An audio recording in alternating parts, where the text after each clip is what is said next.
Well, hi, and welcome to this week's ATL Home and Market podcast. Thank you for joining us. I'm Ira Miskin. I am broker and team leader for your home sold guaranteed realty and the Miskin team.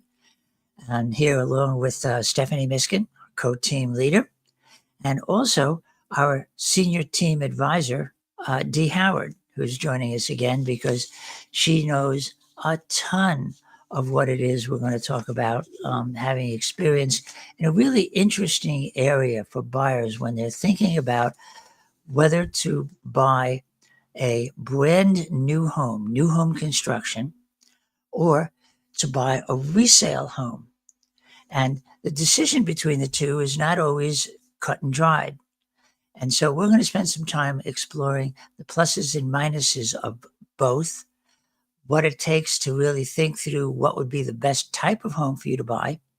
And we're going to get that from the standpoint of the expertise of both Dee and Stephanie, who have helped a great many people successfully choose between the two and then buy a new home construction or buy a resale home.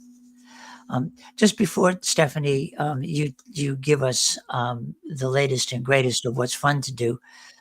Dee, I know that it's been fairly recently that you've actually had to work with buyers and make that choice. Can you give us kind of a fast summary of just what the thinking is and what you think about to get a buyer oriented before they start? You mean get a buyer oriented for either resale or new construction? Yeah. Oh, sure. Well, I have this saying that I kind of put along with working out. When people want to lose belly fat, the first thing they do is do sit-ups. When people want to buy a house, the first thing they want to do is go look at houses. And I say you can't lose belly fat unless you change your diet. And you can't buy a house unless you get pre-qualified. So that's a good one. I like that one. So we need to tell all of our lenders that they are nothing but belly fat. Good analogy, girl. But see, that's part of what's so important about when you work with a professional that understands the process, to know how to guide a buyer to take those necessary steps so that when they pick a home, they've got all of the pieces in place. So we want to probably go to some of the places that I bet you Stephanie's going to talk us about, so we can eat and drink and put that belly fat on. Put the belly fat on. So that Dee can help you take it off. Yes, this is a great time of year. This is like the festival time of year. It's perfect weather for festivals. It's not too hot. It's not too cold. Most of them are outdoors. So we're right in the thick of it. So a lot of that information today. So one that's going on this weekend and next weekend is called the Georgia Apple Festival, and that's going to be taking place up in Ellijay. This is been doing this for 54 years, and you just go up to Ellijay, and there's going to be hundreds of vendors with handmade stuff, handcrafted items, on-site demonstration. A lot of it will be like mountainish kind of things, like wood carving and pottery, live music, great food, lots and lots of apples to go home with, to go and make your apple crisps.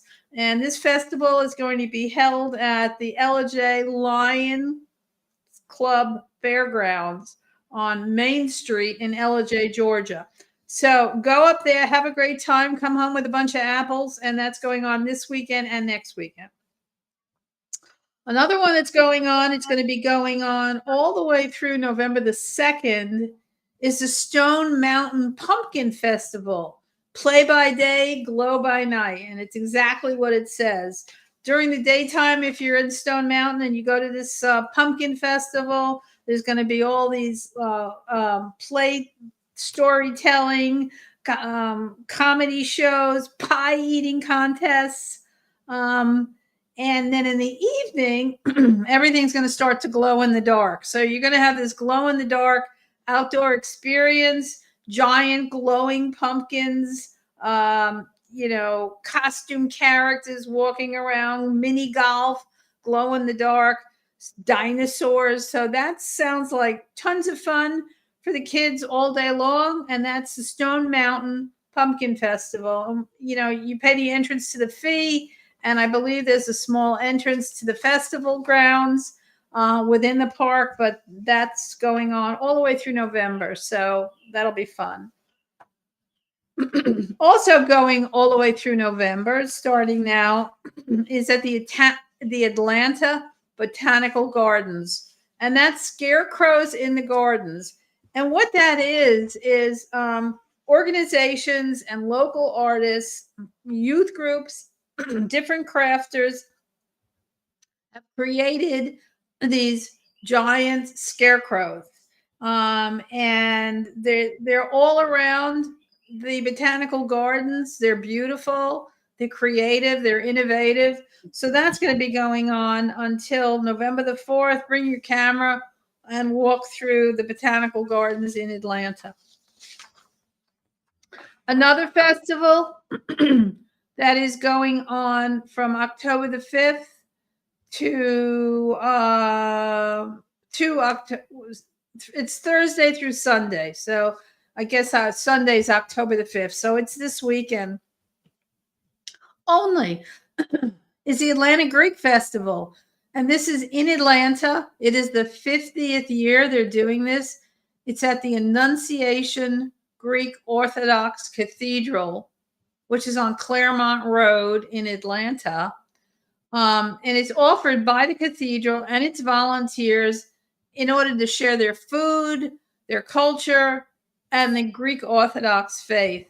It's been going on for 50 years. There's going to be, besides the food, there's going to be live music, Greek dancing, cathedral tours, a marketplace, which is always fun, amusement rides, and there's going to be indoor and outdoor seating. So that is the Atlantic Greek Festival, and where they're going to bring a taste of Greek to your doorstep, going on this weekend at Annunciation Greek Orthodox Cathedral.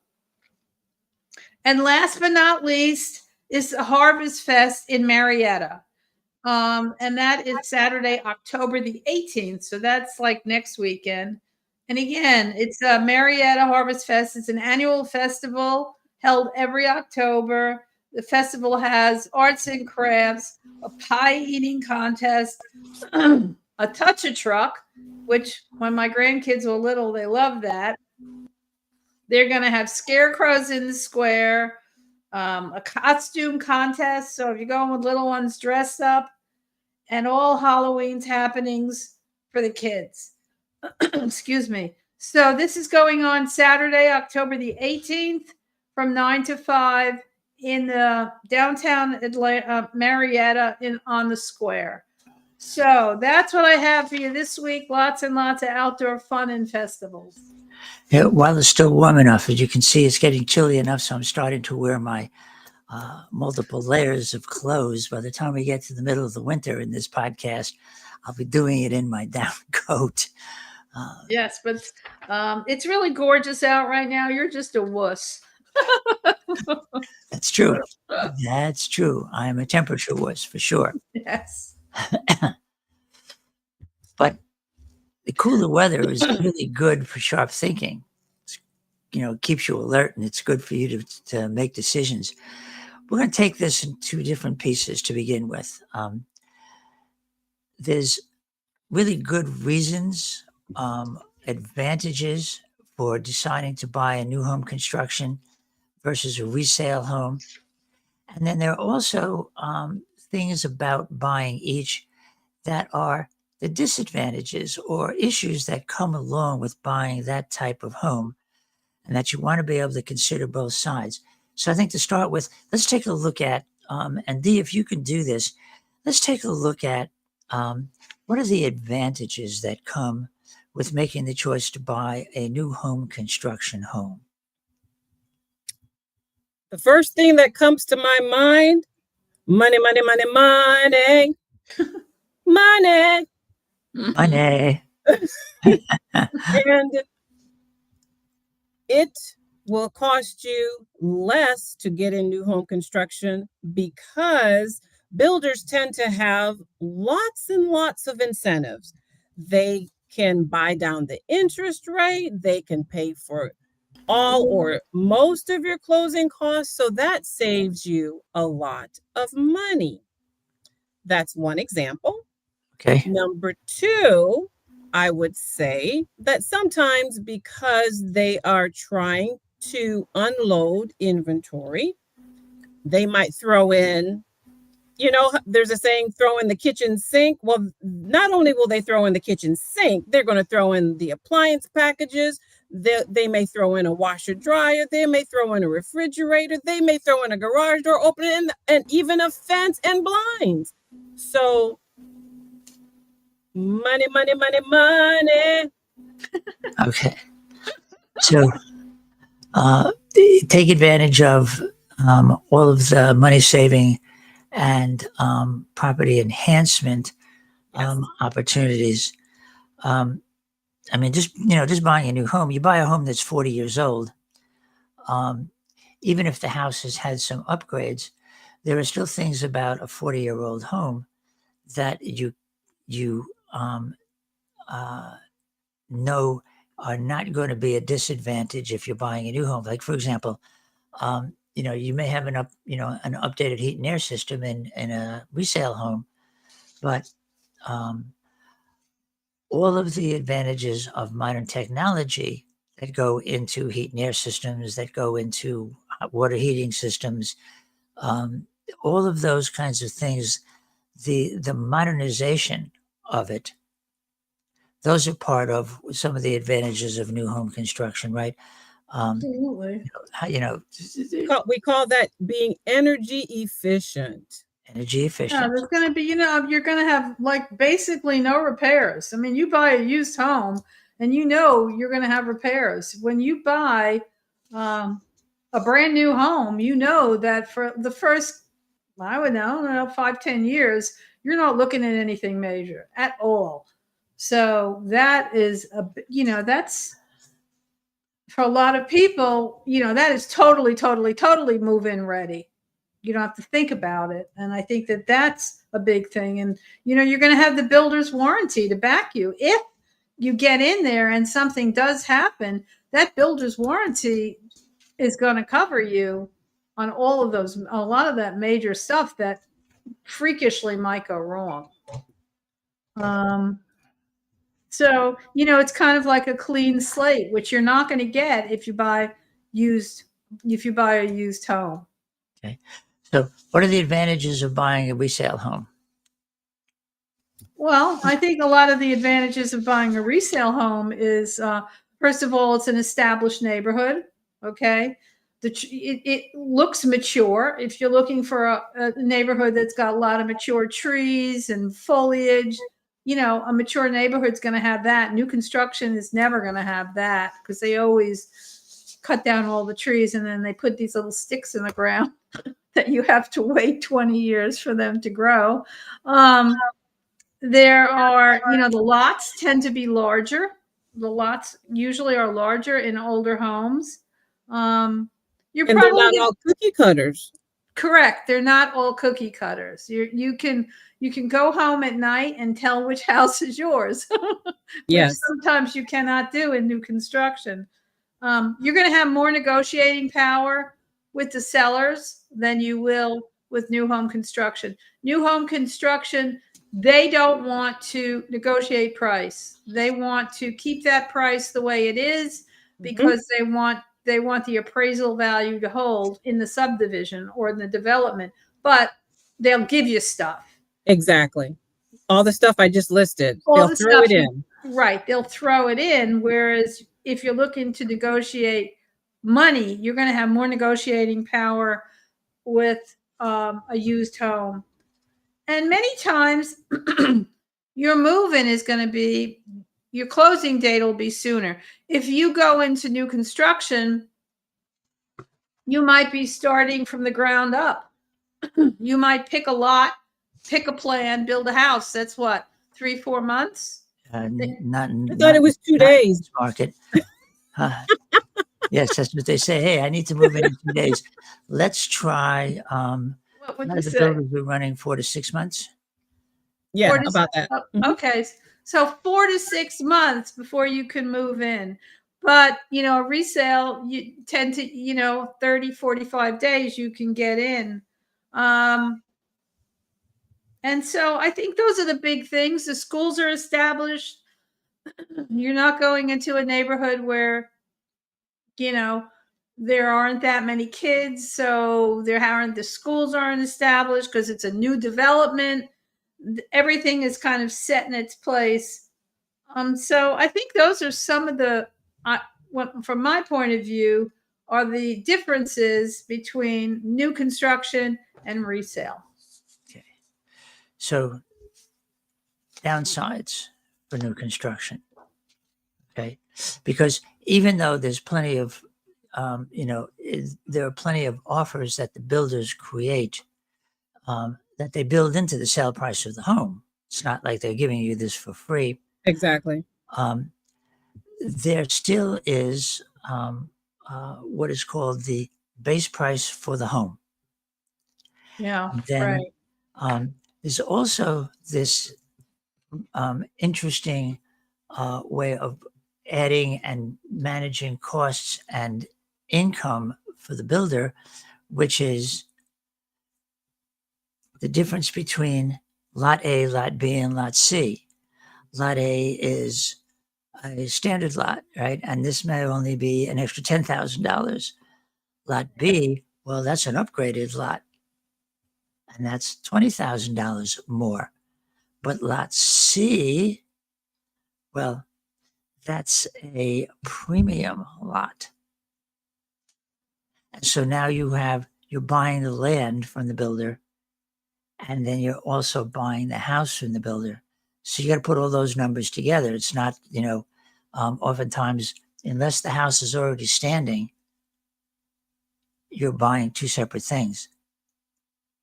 When you take a buyer into a new home subdivision D, and there's a choice between what we call standing inventory and going ahead and starting from scratch, picking the lot that you want, picking the design that you want. How do you take a buyer through those steps so they can decide whether buying a house that's already pretty much constructed or starting from scratch and shouldering the costs is going to be the best route for them? What's that conversation like?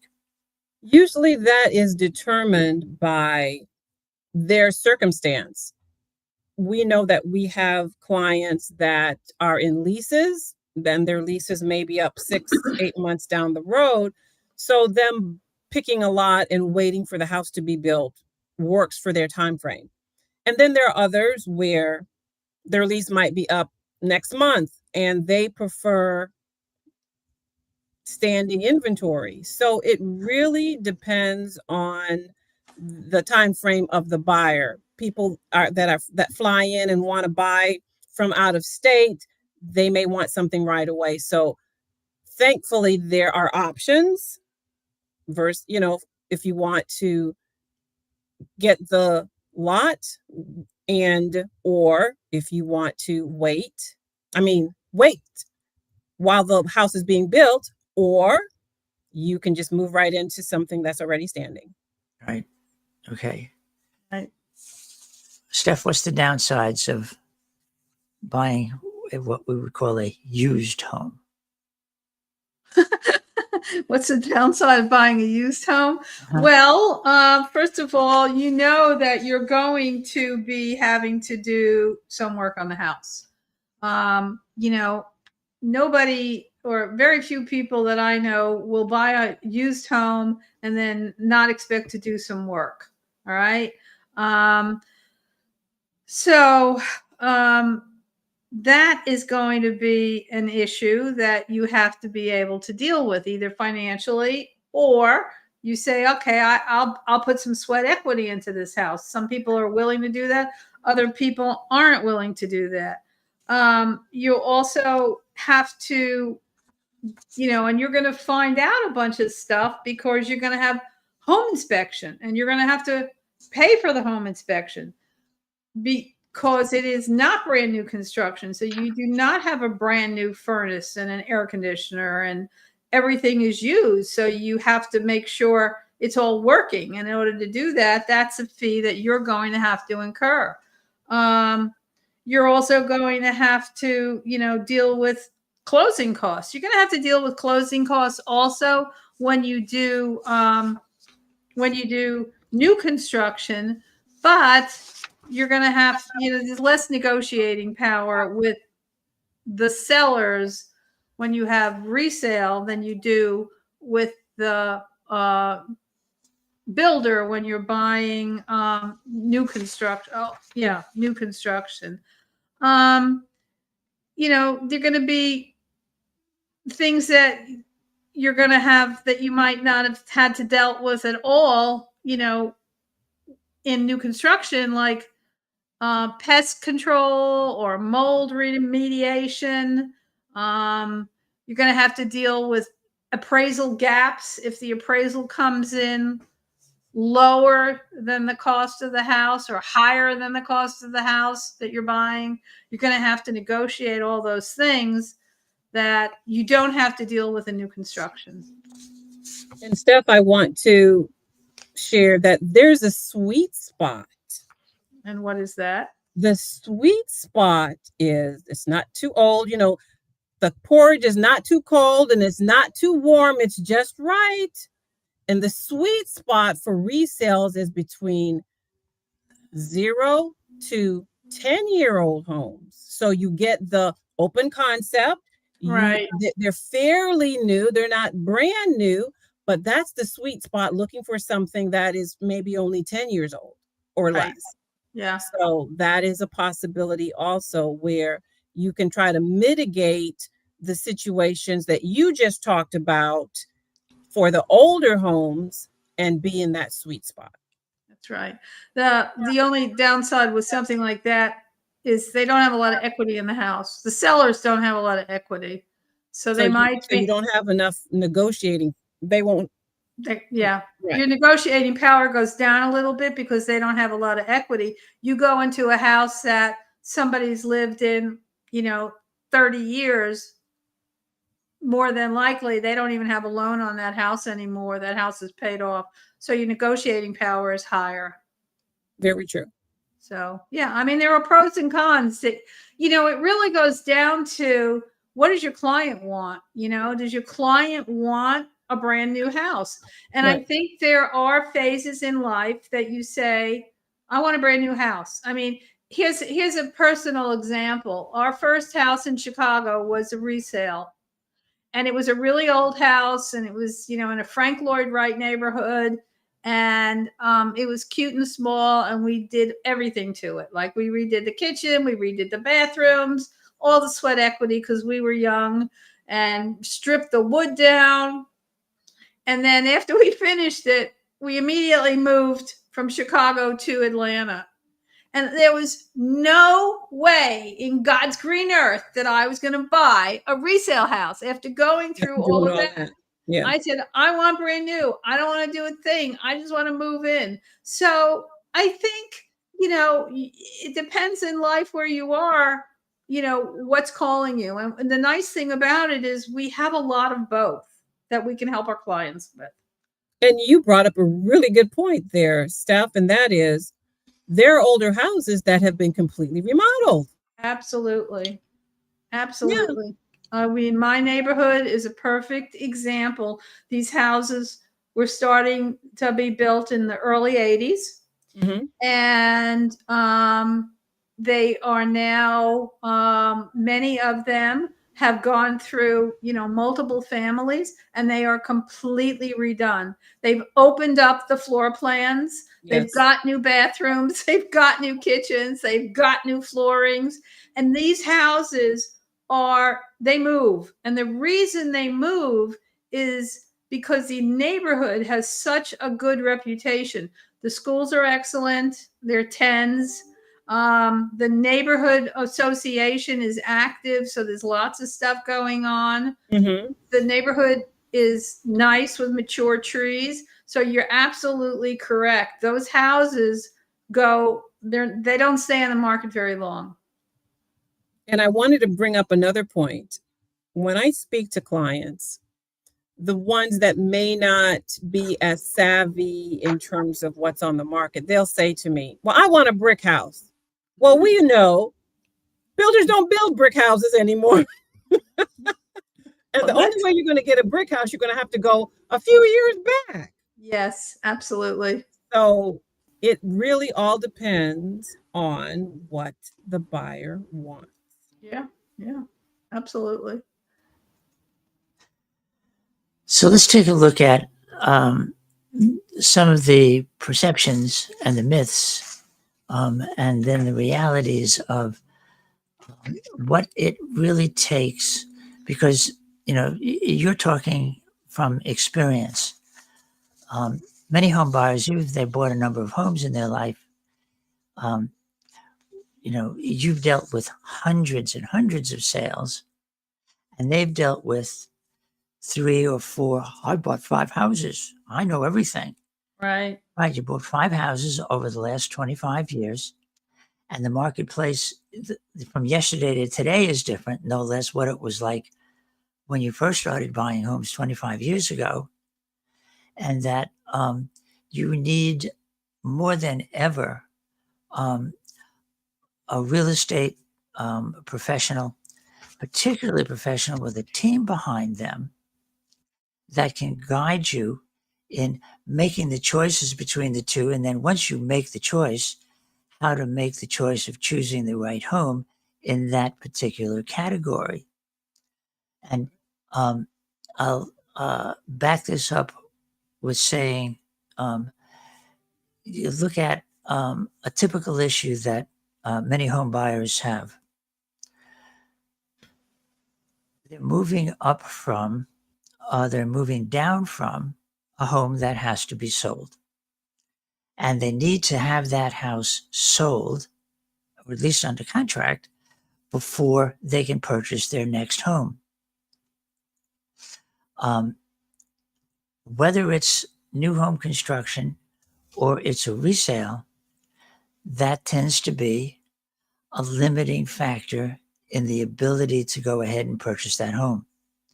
So when you have a real estate professional that has a team, and part of that team is a loan group that has a range of loans that can enable you to fit what you need to accomplish into when the money is available.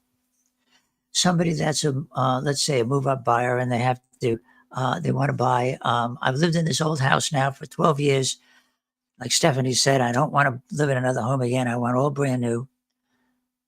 Well, you have to find a builder that will accept and deliver to you that house contingent upon the sale of your home. So one of the loan programs that we work with is called Cash to Keys. It's a buy before you sell program where the bank that is going to finance both the new home is also going to enable you to get out of the current home, either by buying it or taking equity out of it or financing it, a number of different ways, so that you can buy your new home, whether it's a resale or new construction, without any contingencies, which gives you more negotiating power. Now, why I tell that story?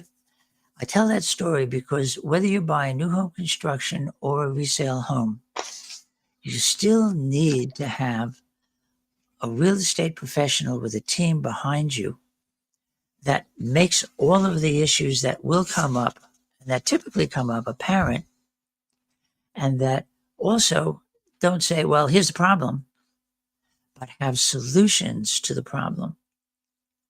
So one of the problems, and we were talking about this with Dee before we started the podcast today, is what happens when a buyer walks into a new home construction office. They don't have a real estate professional with them. And there's an individual at the desk who's there to sell them that home.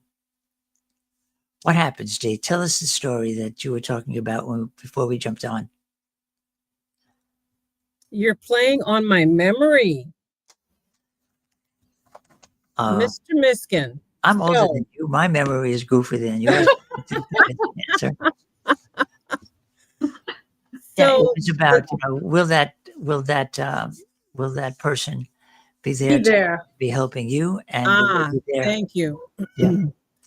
So from my experience, when you work for a builder, you're kind of a full-time employee. So they move you around from one subdivision to the next subdivision at their discretion. So if I am a buyer and I go into a new home in that community and whoever's behind the desk, I just want to remind you, whoever's behind the desk is working for the builder. They're not working for you, even though they might write a contract for you, but they're still working for the builder, just FYI. That's why you need to have your agent along with you. But let's say you go through the whole process without having your own agent, you're using the builder's agent, you go through the process and you buy the home, that agent will absolutely, in a few months or a few weeks, be assigned to another community. So the relationship that you thought you had that would be long-term is not there because they have moved on to another community. Whereas if you have your own buyer's agent, that buyer's agent still will be there for you in the future if and when you want to sell the new house that you just bought for whatever reason. So to me, one of the advantages of having your own agent representing you is they're there for the long haul. At least we are at the Michigan team. We're there for the long haul. So there's continuity. See, it's a good point, is that the agent at the real estate brokerage is just like the real estate agent that's representing a seller. If you're buying a resale home, they're representing the seller. And they may be able to provide a range of general services, but all negotiations are to the benefit of the client that they're representing. So whether it's a resale or it's new home construction, you need to have a real estate professional that is attuned to your goals and needs, also attuned to the process, so that they can negotiate on your behalf to get the elements that need to get taken care of, get them taken care of for you. How will the builder compensate you if they're 2 months late? Will they compensate you if they're 2 months late in delivering the home? What are the terms and conditions? And when you go ahead and you sell a house, helping a buyer purchase it, and you go into a new home construction site, and they pull out the contract, that contract is usually 35 or 40 pages long. That is correct. And it's all to the benefit of the builder. Right. When you're buying a resale home, the contract is way shorter, but all of the elements are specific to that transaction: price and terms and inspections and special stipulations about who does what. But you don't have to wade through 35 pages of detail, which, as Dee says, are constructed to be able to protect the builder. And the builder wants to be protected because they've got an awful lot of money that they have put in that is, they're paying interest on to build that house. And they want to make sure that once you've said you're going to buy the house, that you are going to buy the house, that you can buy the house, and there are penalties if you don't buy the house. So there's danger for both. But if you expect that the gentleman or the lady that's sitting at the desk at that new home construction site is your pal, they can be your pal, but they sure as heck aren't working for you. That is correct. But you also have to deal with things like, you know, when you buy a resale home, basically you're buying what you see is what you get. Right, Steph? Pretty much, yeah. So, somebody comes in and says, well, I don't like the black appliances. I want chrome appliances. And in a new sale, they would be told what? Tough. As they say, SOL. It's tough. Right. And if you don't like black ones, sell them and go buy your own new ones. The only way they're going to do, if you buy new construction and you don't like the appliances or you don't like the color of the cabinets, they buy packages. They put these houses together. So the only way around that is to pick a lot and go from ground zero up and pick everything. So the illusion of you're being able to pick everything is very false because they're not changing a package once it's in there.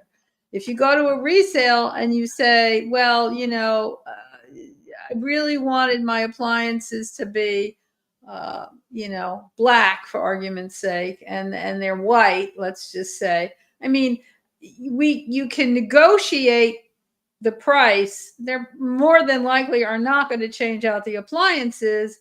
But if you have a good agent, that's when negotiation comes into play in resale. And there's lots of things with resale. I mean, the house might not have the house might have 40-year-old windows. So, the new buyer is going to look at that and say, well, that's I don't know. Let's say a $20,000 cost to replace all the windows. So I'm going to have to replace the windows. So, if the roof is old or the air conditioning is old, all these systems, if they're old, the new buyer is going to say, well, I'm not going to pay you full price. And it's the agent's job to negotiate this, which you're not going to do any of that stuff with new construction.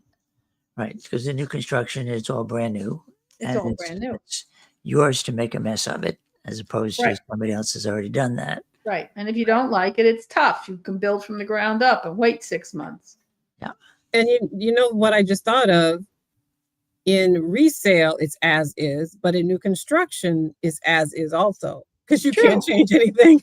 You really can't. No, correct. Yeah. Yeah. Oftentimes when you're going into the design center, and this is most often when you're buying a house that's being built for you as opposed to an existing home, the design center can be fun. But you have to be careful, right? Because you love the cabinets that it comes with, but you really love those cabinets. So can I switch out those cabinets with the house that they come with? Yeah, that's where it's really important. I was thinking about that when Dee was talking about the on-site agent. The on-site agent is not going to go to the design center with the client. That's not going to happen. But if you go in there with your own agent, and I know this because I've done it multiple times, and they're building from the ground up, I go to the design center with these people. And if their package is package A, say they get to pick stuff from package A, and like flooring would be an example. There's all these different levels of flooring and pricing. And if they don't like package A, but they like something in package D, it's my job to say to them, yeah, you can have that, darling, but that's going to increase the price of your house by this much money.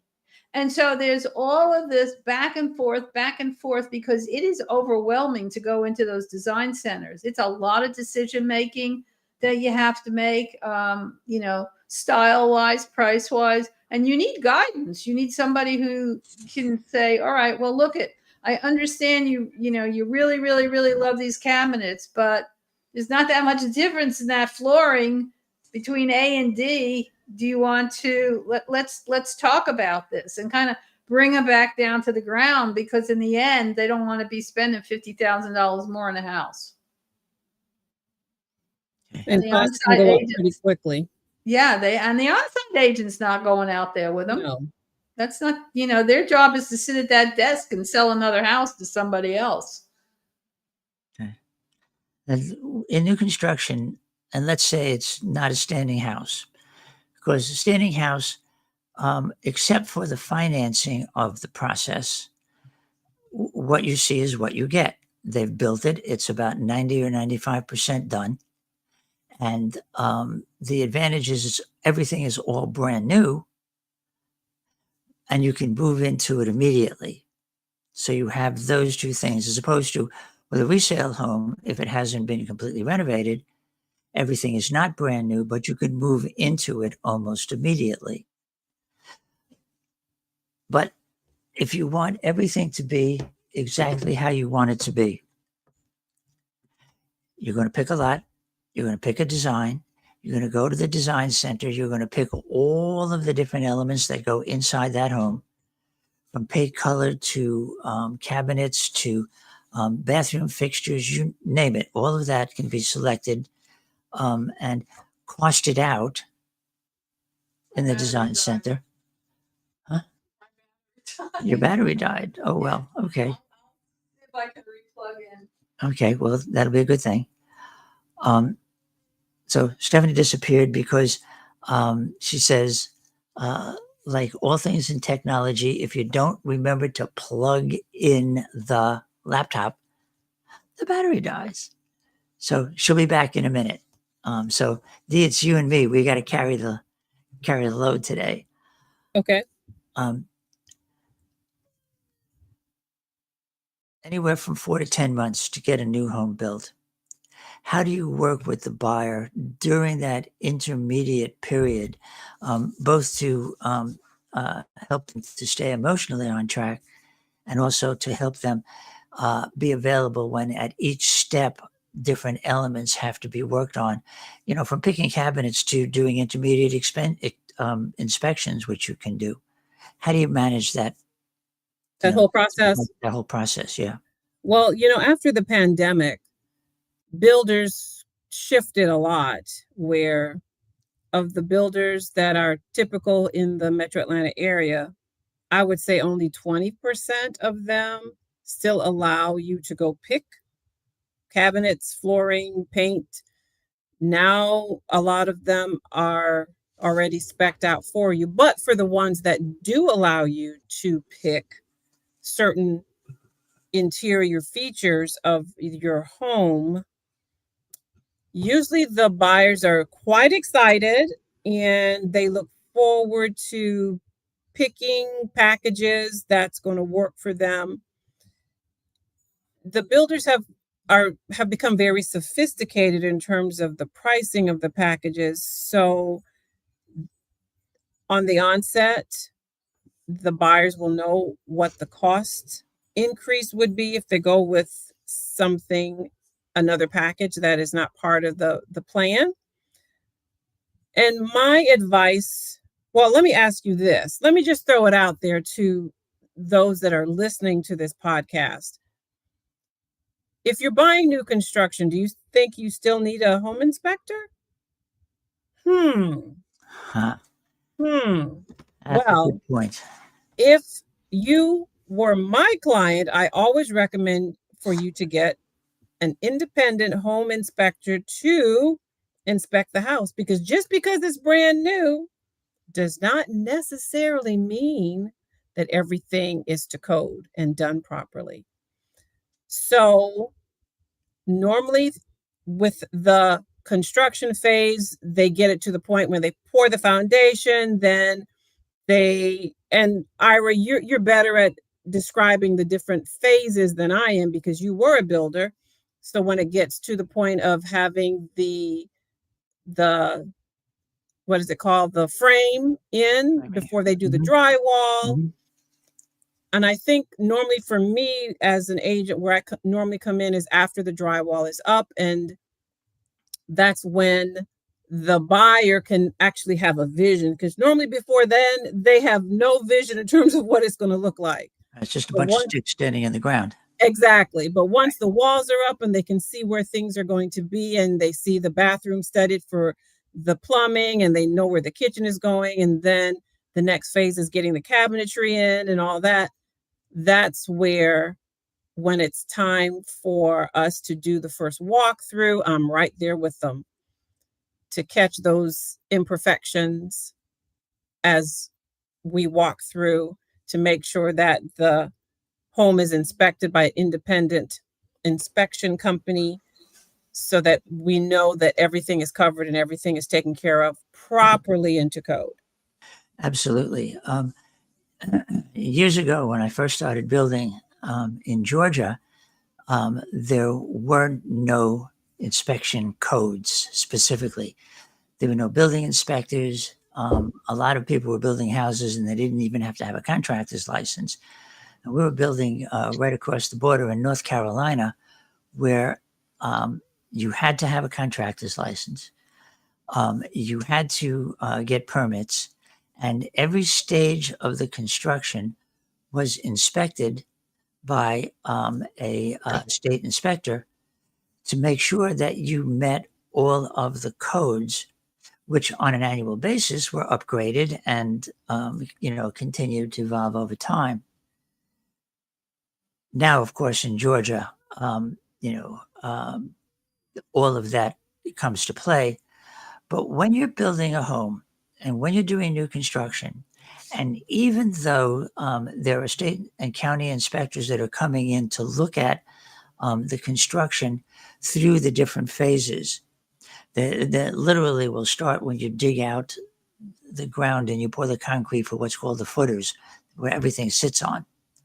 And then there's when the basement is poured, and when all of the framing is done, and then when all of the electrical and plumbing is run through all the framing before the drywall goes on. It's at that point when all of the electrical and the plumbing, and oftentimes a lot of the elements of the heat and air systems that are hidden behind the drywall, before the drywall goes on, and there are state and county inspections, you want to have your own new home construction inspector come in to verify for you that everything is according to code and that all of the elements that should be beneath that drywall are actually there. Once the drywall goes up and it's behind the wall, whatever's there is there. So you want to know at that stage, before the drywall goes up, you have the home inspected. Once the drywall is up, cabinets are in, materials are being laid, final electrical hookups and plumbing hookups are being done. And then once everything is in, once the house is actually nearly ready for you to move in, you do a walkthrough. And this is always fun. You take the buyer, and you walk through, and you have a roll of tape, little blue tape, and you put tape on everything that you see and that the buyer may see that are issues that you want taken care of. Scratch here and missing electrical plate there, and etc. So that you can notify the builder, these are all the things that I found, and the builder will take care of them. And you want to have your home inspector do a final inspection with everything turned on, electrical and plumbing, heat, air, everything is working, so that they can do a full inspection just the same as they do for a resale home, where everything needs to be turned on so they can expect it to re-verify it's not only all there, but it all works. And so you go through those multiple stages of inspections. And when you choose not to do it, to save a couple hundred here and a couple hundred there, well, most of the time you're okay, but not all of the time.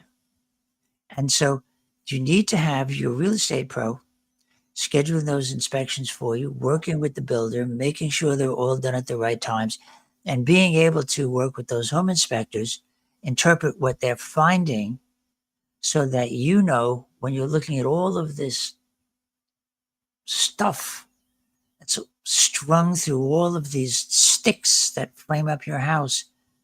And what is that? And why is that there? And what's that vent for? And what you have people who could explain to you in raw fashion what is there, what it does, and then once it's covered up, it's going to be there for the next 50 years. You don't have to worry about it because you know it was installed correctly. So those are all very important elements in buying a house that's being constructed versus the one and only inspection that you can do. If the house is basically finished, the home inspector can't take the drywall off the walls to see what's behind it. So you have to make sure that the home inspections that are done are as adequate and as thorough as anyone that you would do for a resale home, to be sure that everything that should be is. So a lot. But That was a lot. Yep. you know, but if you're paying $300,000, $400,000, $500,000, $600,000, $1 million, $2 million for have a house built, you want to make sure it's been built correctly. Just the same as if you're paying $300,000 or $2 million for resale, you want to make sure that you're satisfied that everything that should be in good order is, and everything that needs attention has been correctly identified. You're gonna really, I don't know if I missed this and my computer died on me, but you might need more inspections for a resale home than you do on a new home. You might need to bring in a roofer. You might need to bring in a heat and air person. You might need to bring in a septic tank person. I mean, you know, inspection wise, when you buy a resale house, is probably more inspections done than on a new construction house. Likely, yes. Yeah. Because if the house hasn't been sitting there for 2 years unattended and the heat and air has never been run, it's less likely that there's going to be mold. Right. It's less likely that the elements of the plumbing, if it's PVC plumbing, where the joints, the glue in the joints have just worn out simply because they're 40 years old. Yeah, foundation issues too on older homes. Mm-hmm. You know, many times you have to bring in a structural engineer on a resale house because there are structural issues. Right. If you watch us regularly, you'll probably remember the story I told a week or two ago About the basement. About Right. the basement. Right. Okay. But see, all in all, what that comes down to is you as the home buyer shouldn't have to be expected to know what to do and how to do every step of that. That's where you call us and somebody like Dee and say, help. Absolutely. Right? Yeah. That's correct. So let's just, in summary, sort of walk through the steps then. Home buyer is undecided on whether they should buy either a brand new home or a resale home. The conversation sounds like what, Steph? Dee? Well, I mean, the conversation starts like Dee said, let's see where your money is. Let's see how much money you got. Let's see how much money you can spend.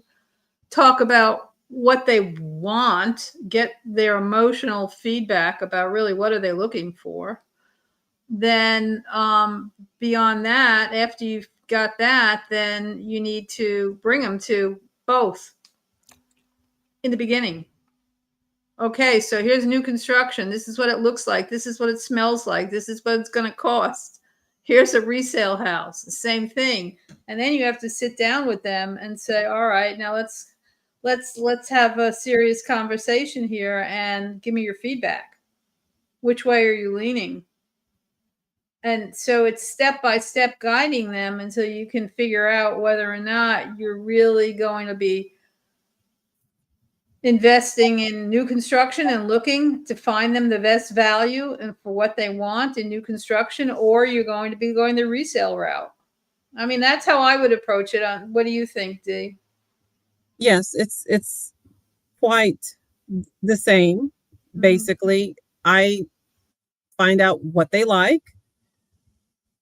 If they tell me, for example, I have 3 dogs and I want a large backyard that I can fence. Most of the time, you can't get a large backyard with new construction. Right, So depending on the answers I get, I will know which way would work best for them. right. If they tell me I want a finished basement, You know, right out the gate. exactly. Are you willing to finish that basement? No. Yourself? No, it's like, Oh. okay, well, Oh. we might have to go resale route. Right. So it's a series of questions in terms of what they want. Number 2, we're going to ask questions, financial questions. What do they have in their pocket? How deep are their pockets? Because that's going to help determine which way they go.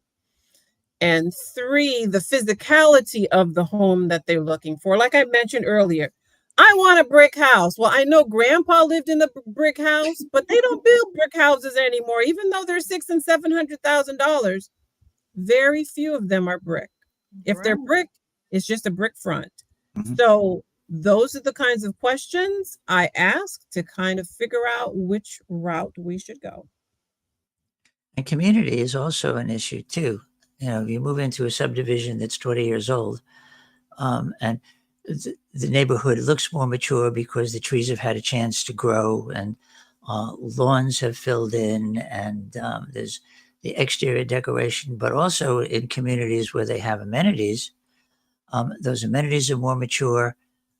They usually have more of them um, And versus, you know, the other thing too, what you just said, the HOA is developed in a resale community. The Yeah. HOA is Yeah. developed many times in new construction. Those HOAs are they're not set in stone yet.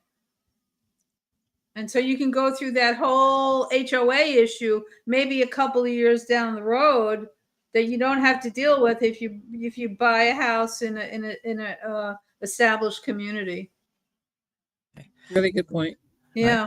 so you know what the rules are. Yeah. Okay. Um, the feeling, you know, because we've purchased new and we've purchased used, and at the end of the day, um, the house itself is still a box that you live in, and you decorate it, and it Mhm. becomes yours.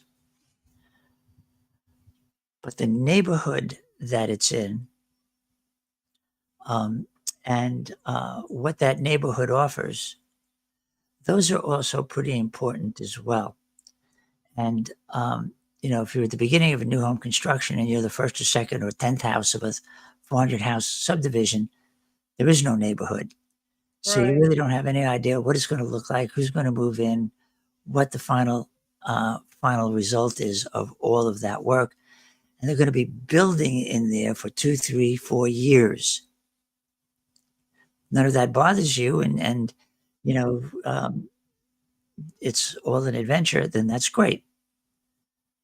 Otherwise, the stability of a neighborhood that has everything laid out so you can see who is who, what is what, how it looks, and what's going to go on, that definitely says resale. Yep.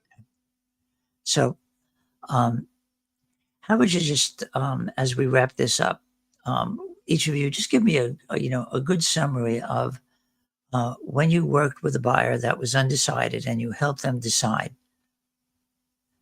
You had a couple of steps. They made a decision. Were they at the end? Were they typically happy with the decision?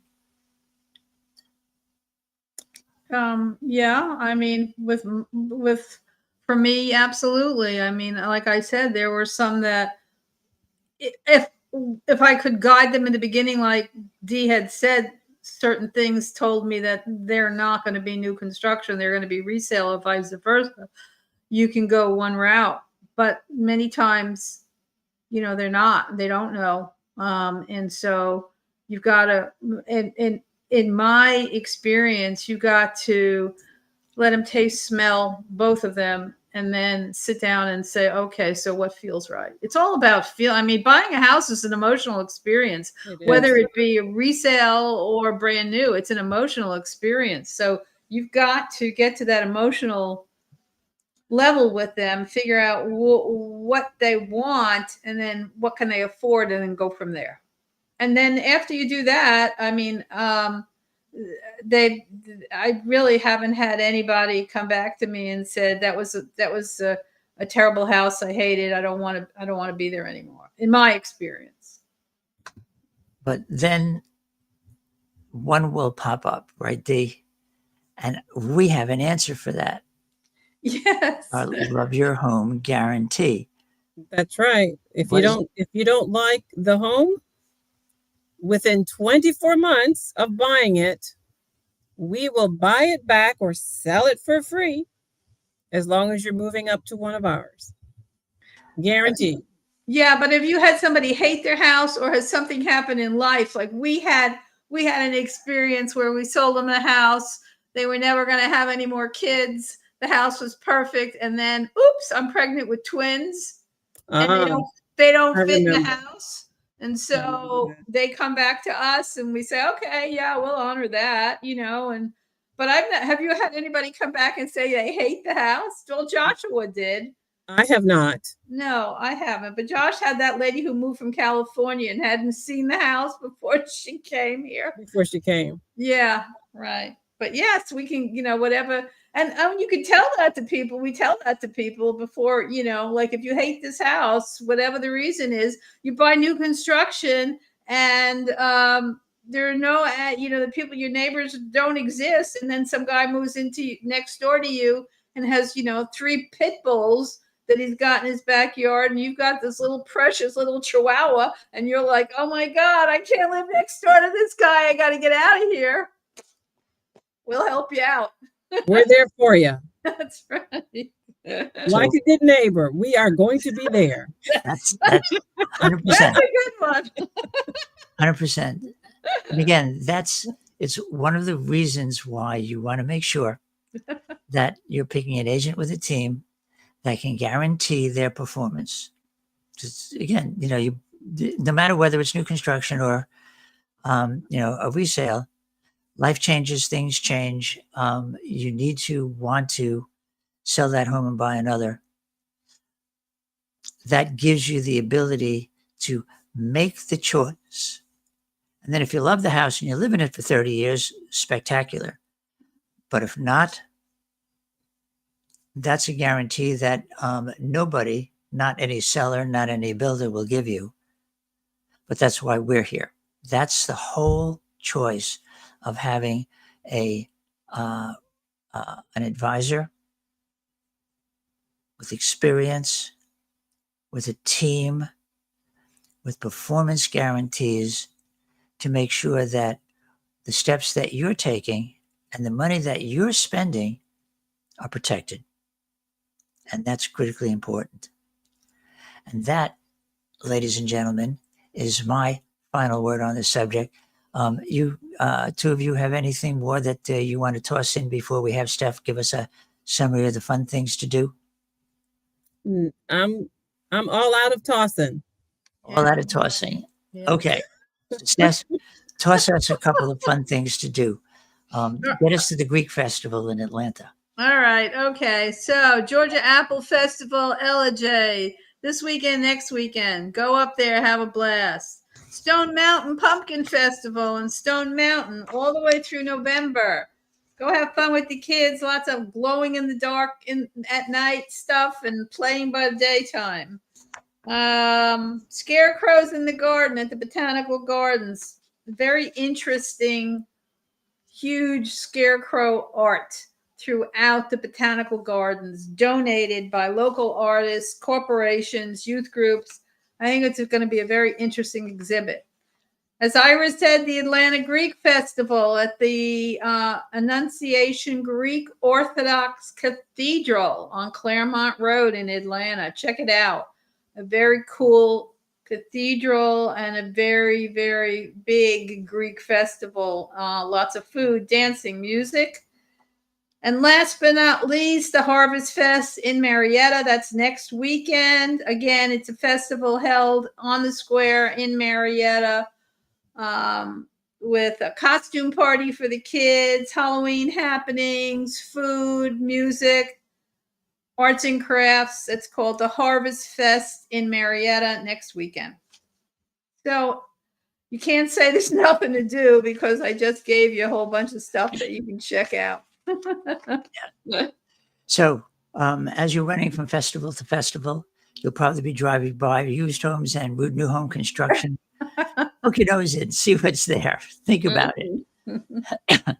I want to thank you for joining us again this week on ATL Home Market. We appreciate you coming, and we really appreciate the opportunity for us to give you on a week-to-week basis really good and useful and valuable information as you're thinking about buying or selling homes, whether you're buying it to live in or you're buying it for an investment, or you're selling homes.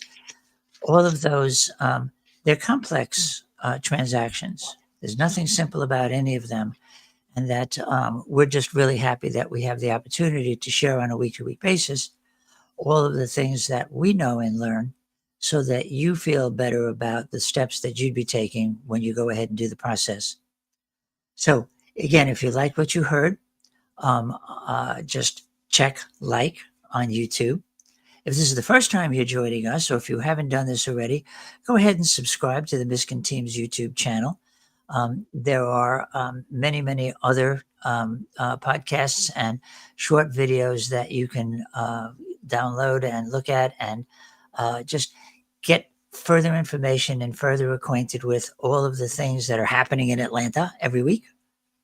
And really what it takes for you to become comfortable to be able to purchase or sell a home successfully in Metro Atlanta. So for Dee and for Stephanie, I'm Ira Miskin with your Home Sold Guaranteed Realty and the Miskin team. Call us, text us at the number that you see below this podcast. We're here to help, and we look forward to seeing you again next week. Thank you, and see you soon. Have a great weekend, everyone. Take care. Bye. Bye-bye.